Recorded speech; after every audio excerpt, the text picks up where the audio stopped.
Imagine standing at a crossroads, facing decisions that could change the course of your life. You're surrounded by voices telling you what to do, how to act, and who to be. But what if the answers you seek, mga classmates, are found not in the noise, but in timeless wisdom that speaks directly to your heart?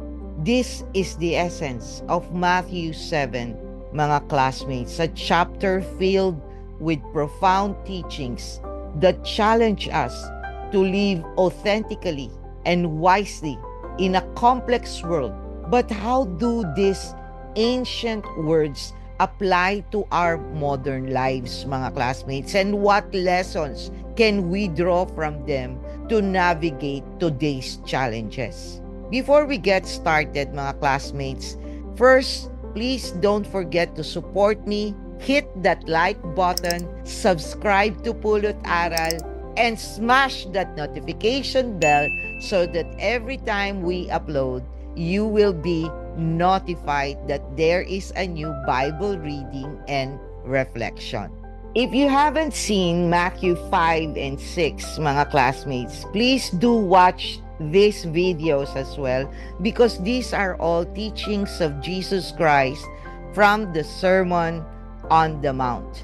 And Matthew 5 is about the radical life lessons from Jesus' Sermon on the Mount, which includes, mga classmates, the Beatitudes and relevant moral and legal issues which can be truly applied these days, like, for example, mga classmates, the issue of divorce.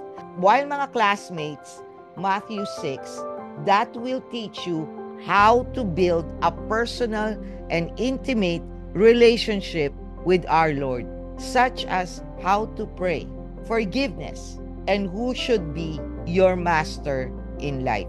Feel free to comment below, mga classmates, especially on the questions that will be posted every end of this video. You may answer any or all of them.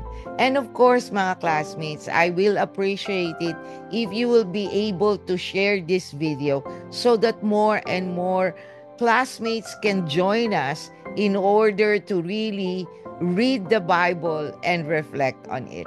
So, without further ado, this is Doc Jean. Welcome to Pulot Aral. Let's dive in.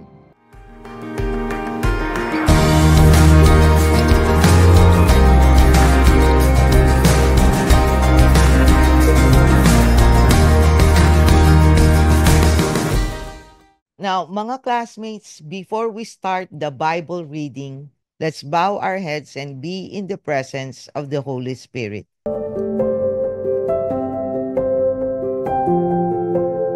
Dear Heavenly Father, we come to you to praise and glorify your name. May you give us the grace to understand the truth of your words. Grant me the ability to speak your words humbly, providing meaningful messages that my classmates who are watching this video can hear and reflect upon through Matthew 7. Override my preparations, O Lord, O God, as I speak about the reflections for Matthew 7. Do not allow, O Lord, O God, for Satan to tempt us to use our Bible discussions for contentions and divisions. Just like, for the gate is narrow and the way is hard that leads to life, and those who find it are few, as is stated on Matthew 7 verse 14. Instead, O Lord, O God, enable us to be encouraged to meditate and spend more time with you so we can hear your personalized messages. Let not religion, O Lord, O God, our own biases or personal assumptions hinder us from seeing and hearing your words of wisdom. Fill us with your Holy Spirit to resist the deception of the devil that may create division among us because of differences in interpretations. O Lord, O God, through the power of faith in your words. Unite us all in wanting to read more of your scriptures and learn how to use your armor to live according to your will. Let us be inspired and encouraged to build a personal relationship with you. Grant me, O Lord our God, the humility to speak your words in reverence, and for my classmates to have clarity and discernment of your words, not mine, as they watch and listen. May I humbly and faithfully fulfill your purpose in this video. May our reflections on Matthew 7, O Lord, O God, move us forward to surrender to you, desire more, discern well, do and delight in your will. All of this we ask through Christ our Lord. Amen. Now mga classmates, let's read the entire chapter Matthew 7 from ESV Bible version together.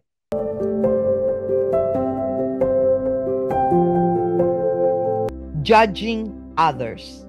Judge not, that you be not judged. For with the judgment you pronounce, you will be judged. And with the measure you use, it will be measured to you. Why do you see the speck that is in your brother's eye, but do not notice the log that is in your own eye? Or how can you say to your brother, let me take the speck out of your eye, when there is the log in your eye? You hypocrite!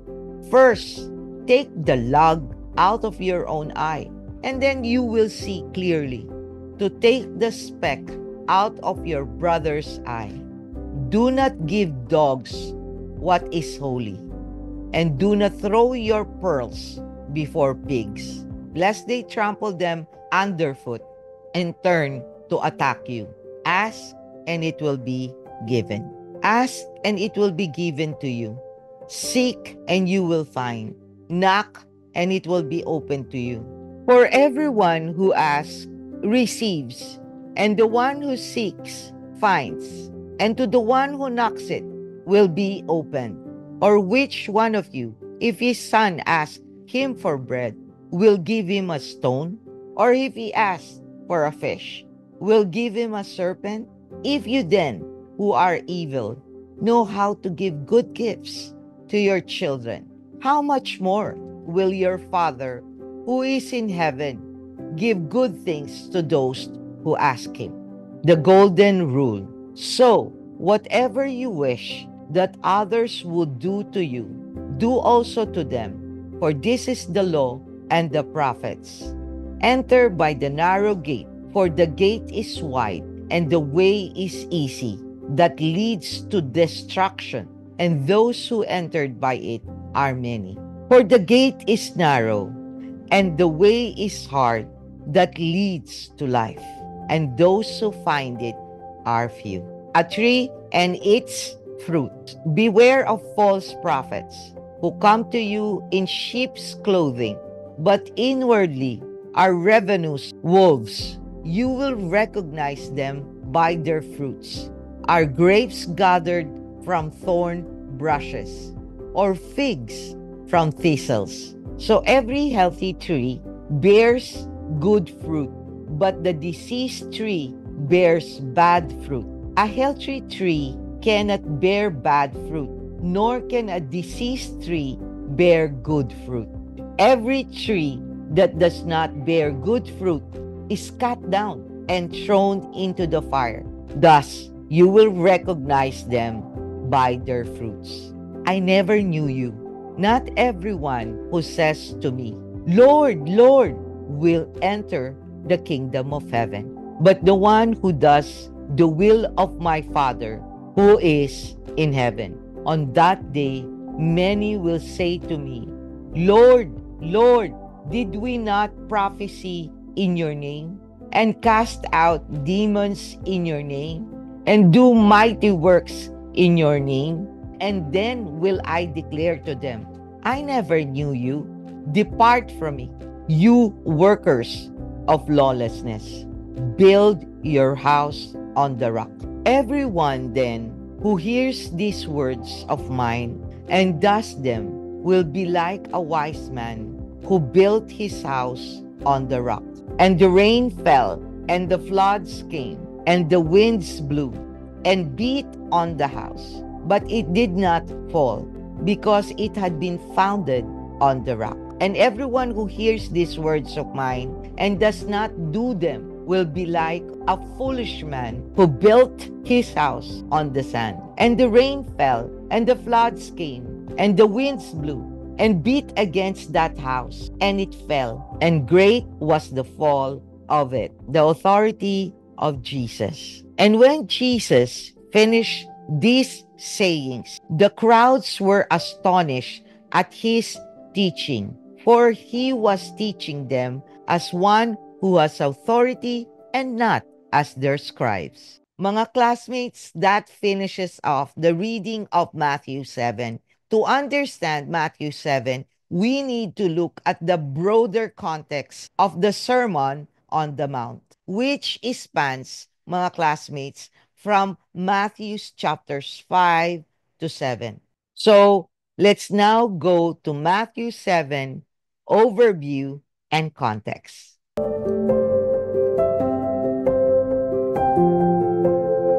Jesus is addressing his disciples and a large crowd, teaching them about the principles of living a righteous life.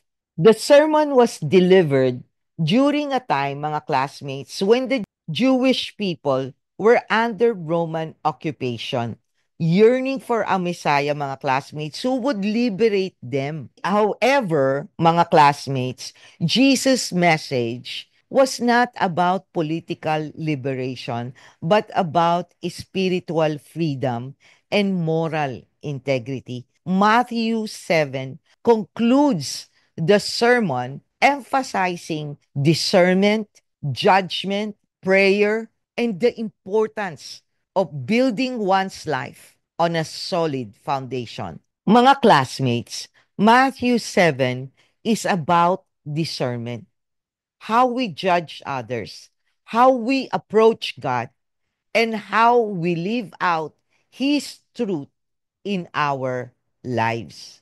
It calls us, mga classmates, to examine our own hearts, seek God earnestly, and build a life that's stable and grounded on His teaching. Mga classmates, let's now further discuss Matthew 7.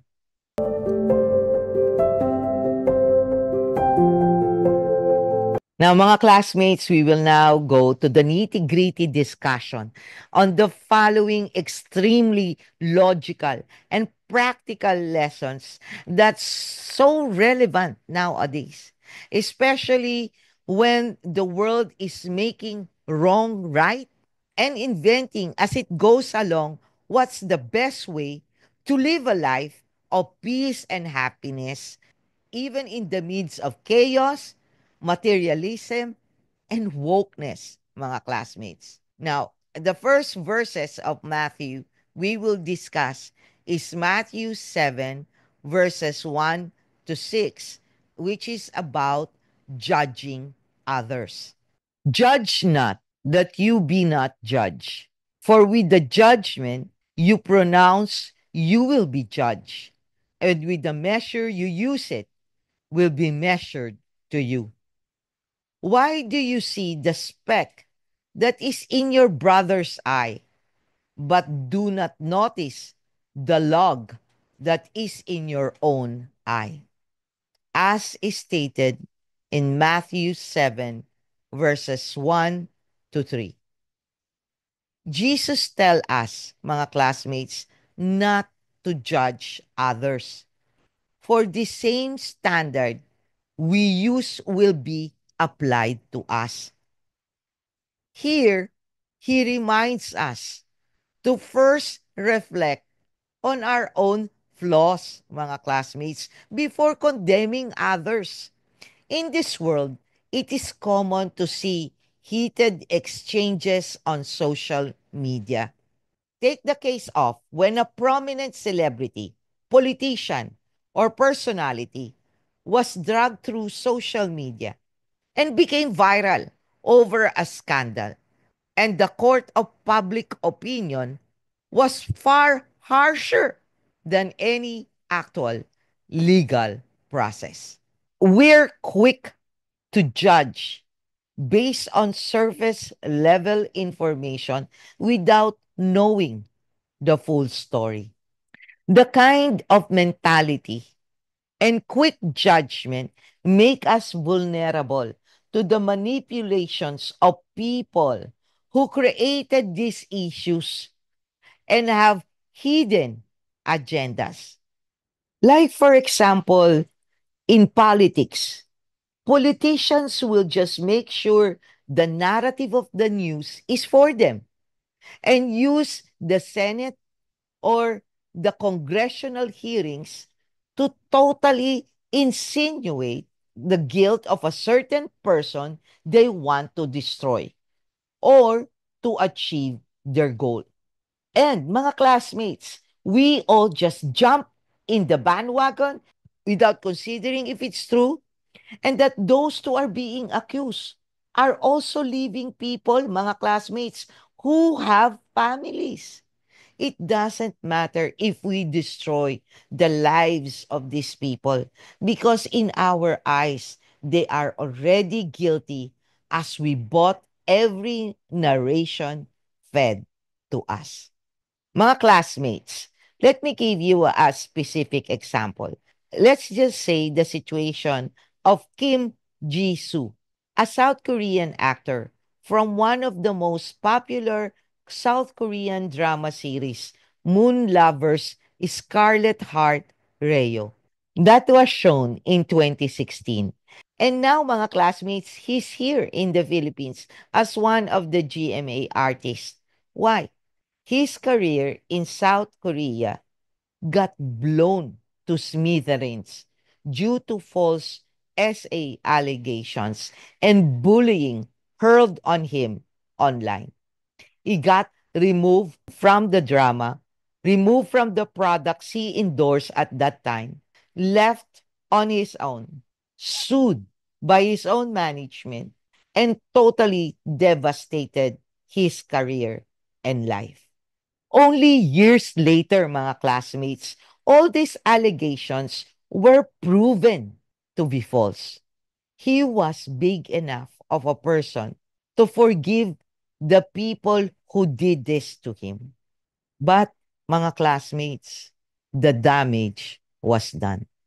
There are so many examples like this, mga classmates, and we partake on this circus, thinking we are just commenting on the issue without realizing we are part of this mob who are destroying a life of a person.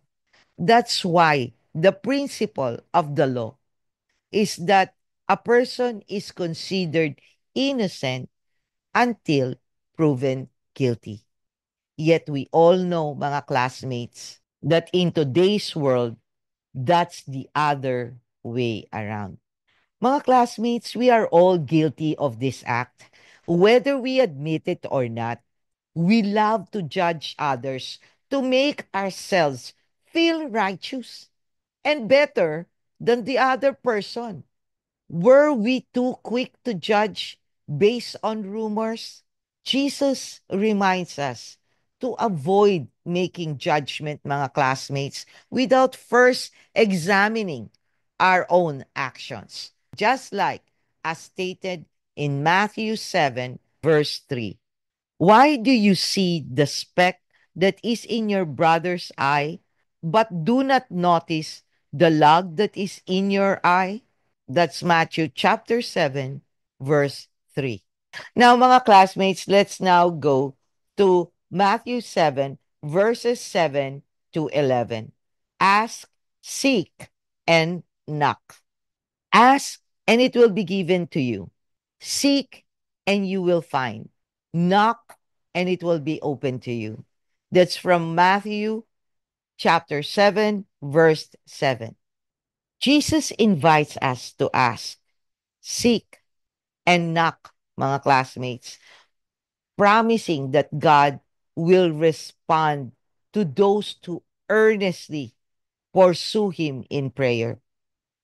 This is one of God's powerful promises to us, mga classmates. It is why we shouldn't be anxious or worried about our daily needs. Now, mga classmates, there are parameters on this Bible verse. First, it doesn't give you an excuse to be lazy and not do what needs to be done. Okay, mga classmates? Second, your request must be asked with a humble heart. He will provide if you need it. If it is good for you at His perfect time, not yours, mga classmates. He knows what's best. He may also do something else because that's better than what you asked for. Or it may not happen, mga classmates, because what you are asking is not for the good. The condition of your heart, mga classmates, is critical. Humility and full trust in the Lord must be there, mga classmates. Having said that, He will provide because God will never harm us. For I know the plans I have for you, declares the Lord. Plans to prosper you and not to harm you. Plans to give you hope and a future. And that is stated from Jeremiah chapter 29, verse 11. A powerful example of the persistence Jesus calls for can be seen in the story of Bayanihan during Typhoon Yolanda. Mga classmates, Filipinos across the nation prayed and sought help for those affected by the massive storm. Communities rallied together, mga classmates, asking God and the government for assistance. And slowly, mga classmates, help arrived. This spirit of asking, seeking, and knocking opened doors for international aid and local recovery.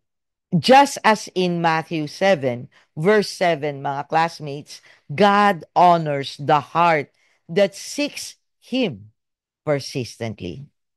Now let's go, mga classmates, to Matthew 7, verses 12 to 14. For the gate is narrow and the way is hard that leads to life, and those who find it are few. That's from Matthew 7, verse 14. Mga classmates, whether you accept or like what I'm about to say or not, I'm simply stating a fact. I'm conveying that the only truth is not my truth or your truth, but God's truth.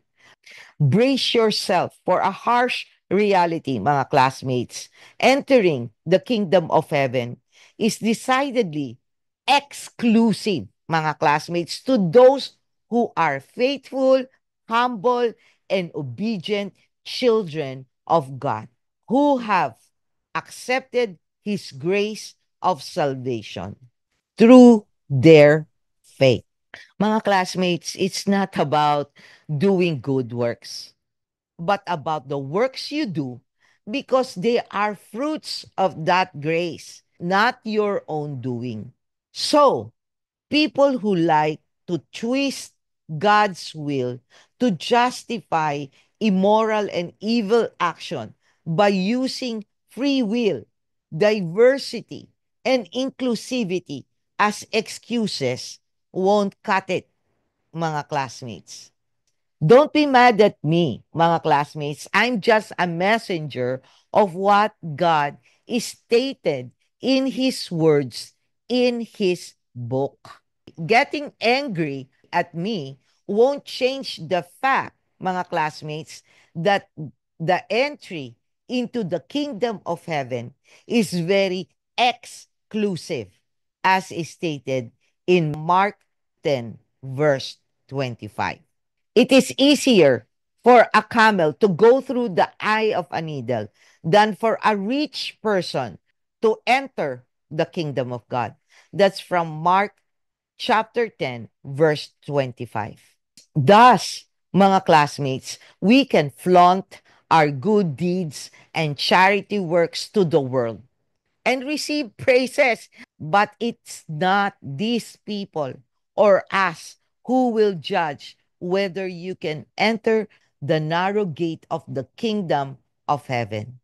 Jesus, when he meets you, will know you. The woke culture may triumph in the secular ways in this world, but their accolades don't matter in the afterlife, mga classmates. You can believe in evolution, redefine what a woman is, change your gender, accept divorce, tolerate abortion, continue to lie, steal, and perform other immoral acts masked as a good deeds, and you might be heralded and loved by the world as the best, but that won't mean a thing, mga classmates, and simply won't suffice if you oppose the very creator who made you. It's the truth, mga classmates, whether you believe me or not. Now let's go to Matthew 7, verses 15 to 20. As is stated in Matthew 7, verse 15, beware of false prophets who came to you in sheep's clothing, but inwardly are ravenous wolves.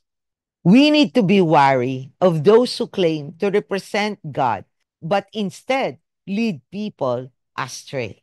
False prophets, mga classmates, may look appealing on the surface, but their actions reveal their true intentions. Nowadays, mga classmates, there are many such deceivers, and sometimes they are even from religious or belief systems that are widely accepted by Christians. Many respected religious leaders criticize and label prosperity gospel and progressive Christianity as false teachings. So beware, mga classmates. Or there are cults that use the Lord's name in vain for personal glory and benefit. Even leaders within the Christian faith, mga classmates, compromise biblical beliefs by accepting evolution rather than creation to conform with the secular views. Mga classmates, it's disheartening that history repeats itself, mirroring the Israelites from the Old Testament. Like it or not, the only infallible source of truth is the 66 books of the Bible. While it may be available in different languages and subject to human interpretations, the core messages of God remain consistent and unchanged, mga classmates. Unscrupulous individuals may twist Bible verses to manipulate others. But if you have read it, mga classmates, sought to know God through it, and through prayer, His Holy Spirit will guide you. Mga classmates, many pastors, priests, and religious leaders fall into immoral behaviors. Why? Because after all, we are all human and sinners. However, do not let these few bad examples cause you to lose faith in God. God is perfect, mga classmates, but humans are not. As Jesus said in Mark chapter 2, verse 17. And when Jesus heard it, he said to them, those who are well have no need of a physician, but those who are sick, I came not to call the righteous, but sinners. As stated in Mark chapter 2, verse 17. We attend church because we are all sinners in need of forgiveness and salvation from the Lord, mga classmates. So don't judge the Lord or the church by the sinful people you encounter there, including yourself, mga classmates. This passage reminds us to discern the fruits of those who claim to lead us spiritually. We get lost and scam because our heart might also not be truly for Him, but for the leader we believe in. And that, again, mga classmates, is the truth. Now, mga classmates, let's go to Matthew chapter 7, verses 21 to 23. As is stated, not everyone who says to me, Lord, Lord, will enter the kingdom of heaven, but the one who does the will of my Father who is in heaven. Matthew chapter 7, verse 21. Mga classmates, many of us, especially if we are born in our country, are born Catholic. Personally, I grew up, like most Catholic families, have parents who are devout in the Catholic religion. I go to church every Sunday, pray the rosary, go to Catholic school, and perform all the traditions and rituals taught in the Catholic Church. My walk with the Lord, mga classmates, at a very personal level, initially started when I was young. At that time, mga classmates, I developed a very intimate and personal relationship with him because I went through harsh and challenging times in my early elementary and especially high school life due to being different. As a PWD, I was bullied and felt different. And that's why he became my true best friend at that time, mga classmates. And to know more about my personal testimony, do watch the video of the parable of the sower on what to do when you lose everything in your life. And that is my personal testimony. Do watch that so you can also get to know me better. At any rate, that's when my first encounter with the Lord at a deeper and personal level started, mga classmates. However, I was young and immature then. And when God provided me with all the blessings I asked for, I wasn't strong enough to be faithful to Him. So I forgot Him and became a part of the world, enjoyed my own frailties, and allowed Satan to hone my mind on what is of the world. Yet God did not leave me. He knows me so well, mga classmates. The pride I developed due to success and worldly achievements had to be broken. And He did it. This cycle of him breaking me to heed his call happened again until I finally got it the third time in November 2023. I'm sharing this, mga classmates, because I just want people to learn what I've learned the hard way from my personal journey about what the Lord impressed in my life, where our focus should be. It is indeed not about religion, but Him. Because often enough, we are so concentrated on the institution and doing all these rituals that we become more loyal and attached to these things rather than to Him.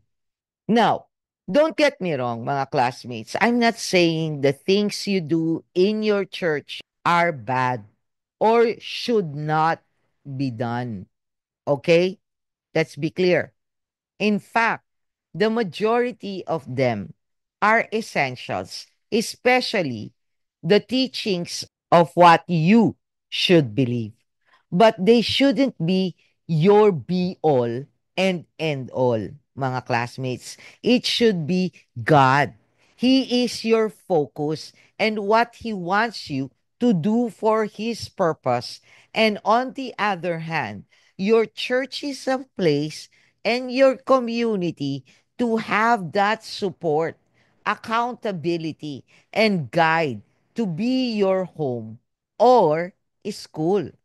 That's why with my church now, I don't go crazy being judgmental of other religious beliefs, but just be a place for me to be with Christ minded people who believe in the same things and grow to be a mature Christian.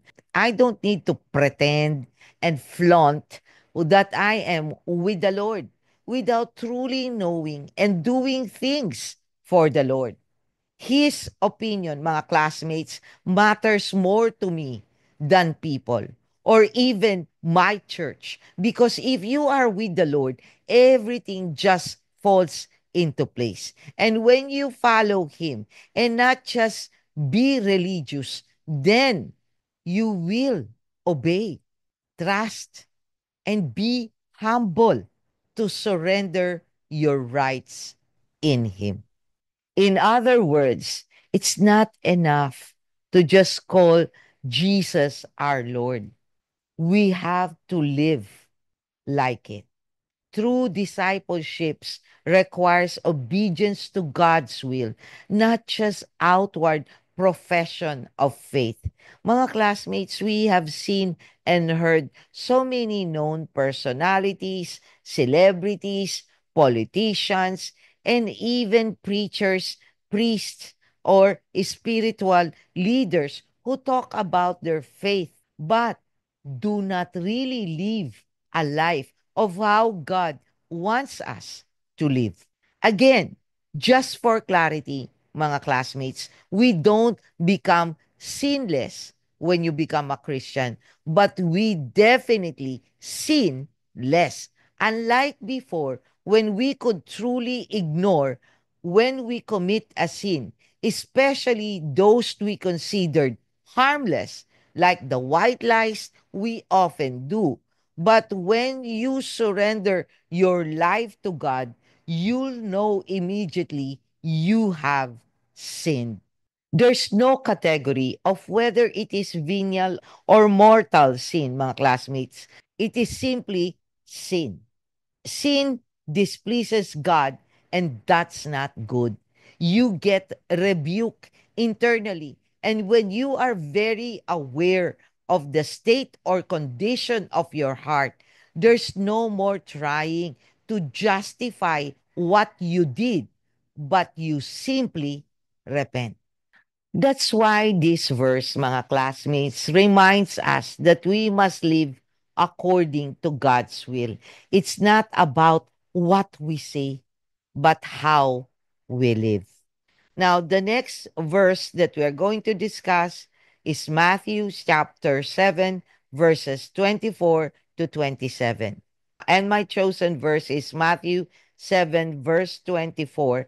Everyone then who hears these words of mine and does them will be like a wise man who built his house on the rock, as is stated in Matthew 7, verse 24.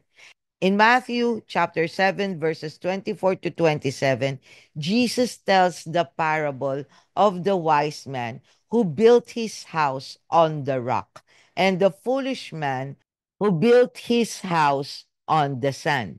This is a metaphor, mga classmates, for how we build our lives. Are we building on Jesus' teachings or on temporary, unstable things? Being a Christian, mga classmates, it's impossible without God's righteousness and wearing God's armor. In truthful speech and in the power of God, with weapons of righteousness in the right hand and in the left. 2 Corinthians chapter 6, verse 7, NIV version. That's why, mga classmates, majority of the time, Christians are often accused of being judgmental and hypocrites because secular people often misconstrue our standing firm in our faith as judging them. I'm not saying there are no Christians who are judgmental, but majority of the time our passion to bring secular people into the fold of Christ's way of life is misinterpreted as being judgmental. And unfortunately, if we don't live up to their expectation of how a Christian should live, we are branded as hypocrites. That's why Christians have to build their lives in accordance with God's ways and not man's ways. And this becomes possible not by our own strength, mga classmates, but by His. The words, mga classmates, believe, trust, surrender, obey, humility, etc., become clearer, not based only on the Merriam Webster dictionary, but on God's scripture. That's why, if you are a Christian and you want to build your faith on a solid rock, then reading the Bible doesn't become an obligation, but a necessity for you to live right in this world. It is your soul food. This is the very reasons why Christians like me and so many others are called to spread the word. Read your Bible, mga classmates. Now, we're going to Matthew chapter 7, verses 28 to 29. And when Jesus finished these sayings, the crowds were astonished at his teaching. That's from Matthew 7, verse 28. Finally, Matthew 7, verses 28 to 29 says that the crowds were amazed at Jesus' teaching, for he spoke with authority. This tells us, mga classmates, that Jesus' words carry divine weight and we should listen closely to what he says. It's a call to trust in his authority above all. Again, mga classmates, if you don't read your Bible, how will you really get to know him at a personal level and know what to believe?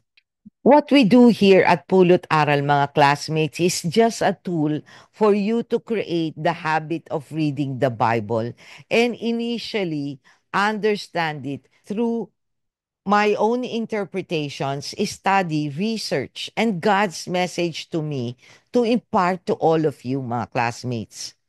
But don't make pulot aral the only time you read the Bible. You should personally read it, mga classmates, while you commune with the Lord and pray. Let Him speak with you, mga classmates, and you to Him. Pulot aral is just one block of the house of faith you are building with the Lord. He should be your author and the one with authority in your life. Mga classmates, let's now discuss and go for our featured Bible verse in Matthew 7.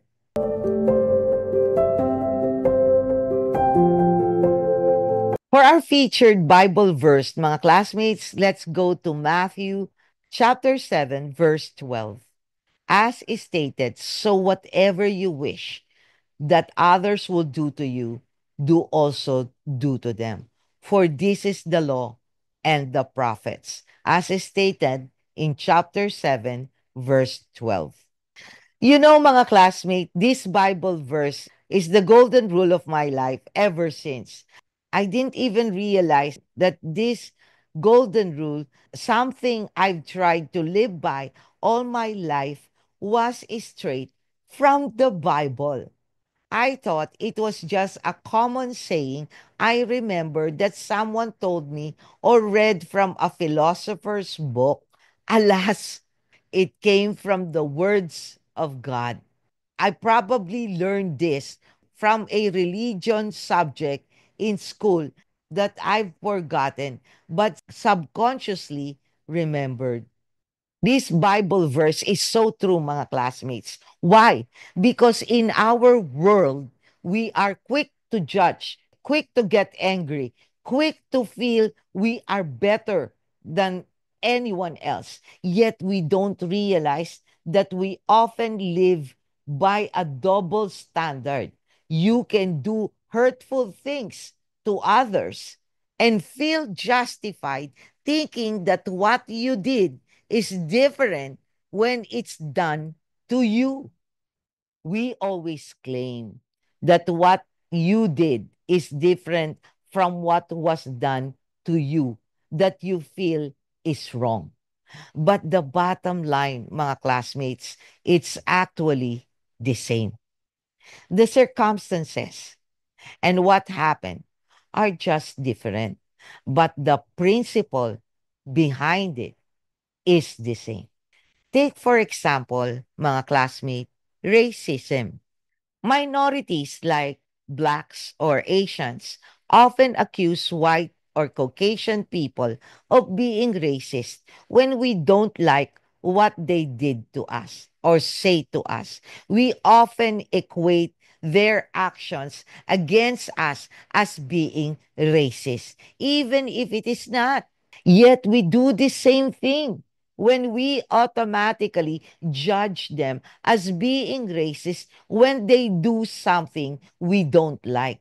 That has nothing to do with race issues. Yet we automatically assume it is because they just happen to be white or Caucasian. It is like Asians or blacks, mga classmates, are the only races that can be victims of racism. Let's admit it, mga classmates. We can be racist too towards other Asians or blacks. Thus, no race owns that word. Do you understand what I mean, mga classmates? Nowadays, it just becomes even more complicated because the definition of words becomes so fluid and now depends on how the person using it defines it. Words these days are majorly defined based on feelings rather than the actual meaning and intent to describe the basis of the word. Mga classmates, we are done again on another chapter of Matthew, this time Matthew 7. Just remember, Jesus teaches us that this starts with each of us on a personal level, living out the principles of love and kindness towards others in our everyday interactions. This gospel gives us deep insights on judgment, persistence in prayer, discernment, and living according to God's truth as a foundation to be in God's kingdom when the time comes. We are called to build our lives on the solid foundation of His Word. As we end, mga classmates, I hope you will participate and comment below to answer any or all of our questions for a meaningful discussion on Matthew 7. I will do my best to respond as I'm truly a one woman show. And here, mga classmates, are the questions that you may answer on the comment section below. And these questions I will also write on the description below.